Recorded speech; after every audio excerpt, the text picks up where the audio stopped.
Talk about how you grew up. Moon, Pennsylvania. Some humble beginnings.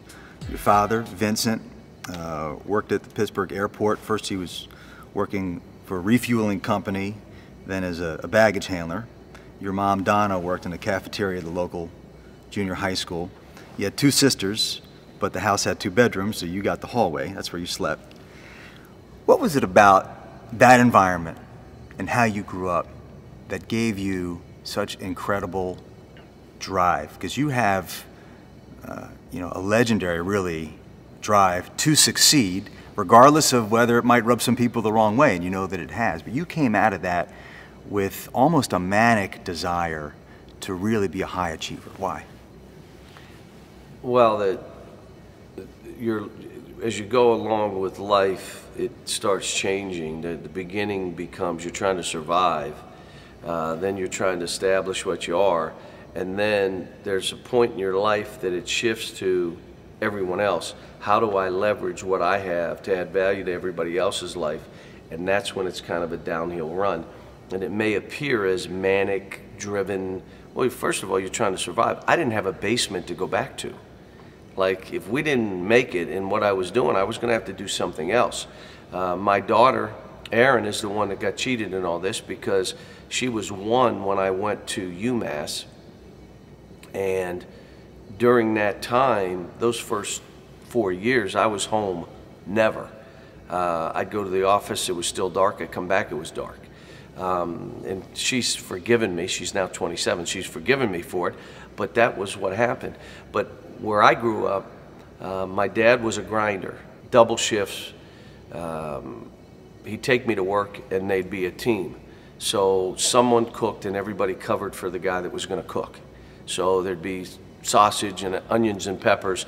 He was feeding their team of people that were fueling the planes. And the other guys went out and fueled the planes, and that guy cooked. One guy came in with pierogies, and so he was making the pierogies and the other guys covered for him while he, and you saw that team, but you also saw the grind. If someone needed a day off, they called another guy and he went in and worked for him. But in the off time, my dad was cutting the grass. He cut the grass every day. Not every day, every day. So he'd cut the front one day, the side yard, which was small, the next day, and the backyard, and asked me to do, like, I had to trim. Like, I'm not trimming every day, Dad.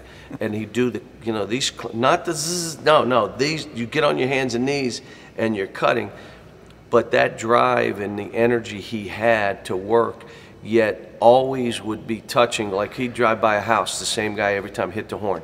We drive, because that was his boy, he hit the horn. The guy knew he drove by. My dad knew he drove by, and they'd laugh at it at work the next day. That camaraderie that he built there. They cut hairs. One guy cut hair.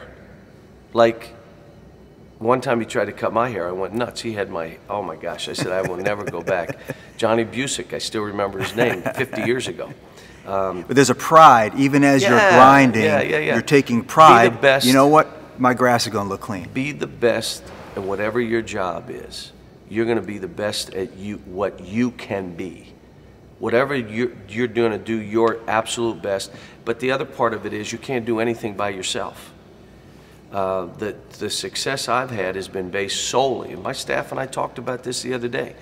I bring in people that all get along, and we're for one thing, these kids. If you're about yourself, you will not be on my staff long.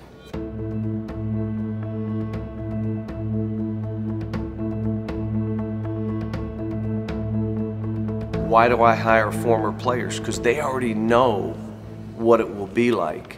You have to be about these players. So I learned that. Now, from my mother, who passed away 3 Novembers ago, we're going on, so 4th anniversary, but dream beyond your surroundings. I did have a bedroom in a hallway with an attic door that went up steps. The problem was we had bats in our belfry, which meant the bat, I had to have a towel under that door because you could hear bats. And we all had holes in our shoes until walked uphill one way and down. But her thing was dream beyond your surroundings. This doesn't have to be what you're about or slow you down. You can be whatever you want to be. That being said, my family, and even today, mostly laborers. My sisters and I, my parents had one goal: you're going to get a college education. My parents are high school educated. My grandparents came through Ellis Island, didn't speak English. Grandparents, I didn't say my great-grandparents came on the Mayflower. I'm talking my grandparents. Right.